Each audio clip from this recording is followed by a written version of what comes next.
कहानी खोए हुए हार की। लिली ने अपना पसंदीदा हार खो दिया था, जो कि एक चांदी का दिल था, और वो उसे ढूंढने के लिए बहुत ज्यादा बेचैन थी। उसने अपने कदमों का जायजा लिया, जिम में, स्कूल में, क्लास में, इवन के लंच के टाइम पे भी उसने पहना हुआ था। जब वो घर आई तो उसका हार गायब था, लेकिन उसके छोटे भाई ने उसे कहा कि तुमने अपने बैकपैक में देखा है, वो चमकती हुई चीज क्या है? मैक्स ने कहा। उसे एकदम से ख्याल आया कि लंच के टाइम उसकी दोस्त सारा ने उससे उसकी पेंसिल ली थी। गलती से उसने अपना हार उस पॉकेट में डाल दिया था। इस तरह खोए हुए में नेकलेस का मसला हल हो गया।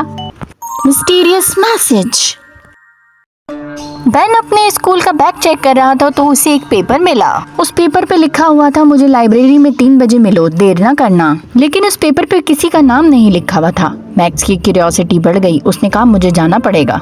कोई मुझसे मजाक तो नहीं कर रहा? ये पेपर किसने भेजा होगा? क्या कुछ खास है इसमें? ये सवाल उसके दिमाग में घूमे जा रहे थे। पूरी 3 बजे वो लाइब्रेरी के अंदर था, लेकिन लाइब्रेरी में कोई नहीं था। हर तरफ किताबें ही किताबें थीं। अचानक टेबल के पीछे से उसको अपनी दोस्त जीना मुस्कुराती हुई नजर आई। सरप्राइज! और उसके हाथ में एक मोटी सी मिस्ट्री की बुक थी। उसने कहा, मैंने इन्विटेशन को मिस्टीरियस इसलिए बनाया ताकि इस किताब को पढ़ने में मजा आए। बहन जोर जोर से हंसने लगा उसके इस मिस्टीरियस तरीके से इन्वाइट करने के लिए। फिर दोनों सारा दिन बैठ के मिस्ट्री की बुक पढ़ते रहे और एक दूसरे से हंसी मजाक करते रहे। बेन को ये सोच सोच के ज्यादा हंसी आ रही थी कि इस मिस्ट्री बुक की मिस्ट्री भी उसके मैसेज की तरह थी।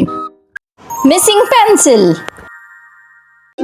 ईमा अपने बेडरूम में बैठी एक पजल पर काम कर रही थी, तब अचानक से उसे रियलाइज हुआ उसकी तो एक ब्लू कलर की पेंसिल गायब है। वो उसकी फेवरेट पेंसिल थी। वो हमेशा अपने पेंसिल केस में रखती थी। अंदर तो कोई आया ही नहीं दरवाजे से, तो कौन लेके जा सकता है? उसने अपने पूरे कमरे में ढूंढना शुरू किया, बेड के नीचे, दराजों के अंदर, इवन के अपने बैग में भी ढूंढा, लेकिन उसे अपनी पेंसिल नहीं मिली। वो डिसहार्ट हो रही थी, लेकिन अचानक उसकी नजर अपनी बिल्ली मिस्टी पे पड़ी, जो पर्दे के पास खड़ी कुछ कर रही थी और पर्दा हिल रहा था। ईमा जब करीब गई और उसने देखा तो वो देख के हैरान रह गई। उसकी पेंसिल पर्दे के पीछे थी। ईमा ने सोचा जब वो काम कर रही थी तब टेबल की दराज में उसने हाथ डाला तो वो टेबल से निकल के पेंसिल नीचे गिर गई होगी, और मिस्टी इसको लुढ़काती हुए पर्दे के पीछे ले गए और उससे खेलना शुरू कर दिया। इस तरह ईमा ने एक नई मिस्ट्री सॉल्व कर दी। गायब आइसक्रीम।